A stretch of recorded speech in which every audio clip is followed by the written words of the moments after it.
Ako kina sa ngalan sa kumahan sa Santo Niño. Amahan kalingit nun, panalanginan mo kain kini pagkaon na among pag-atubangan na makahatag kini sa maskog sa among lawas kalingit sa ugal di akin. Salamat sa umahan ni Katay kay Diyos.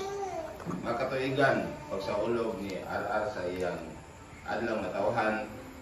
Ikaw amahan magahatag paniyag taas pang kinabuhi o dagang pang mga katuigan niyang pag-abuton. O hatagan mo siya sa mga mayang panglawas uban sa tibok niyang pamilya, sa iyang asawa, sa iyang mga anak, o sa tibok ng pamilya, nga niya din karon nagatubang.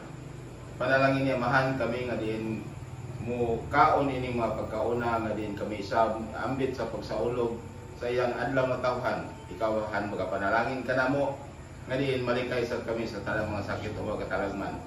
Amahan nga nangiton ibalik ang mga pinilo nga panalangin nini nga pamilya nga nagsaulog disconnected nag-andam nini connected amahan nga nangitun salamat amahan sa mga grasya nga kanunay ikaw naghatag nini kung wala ikaw wa mi mahimo kita na mo salamatan do Kristo mo Ginoo amen.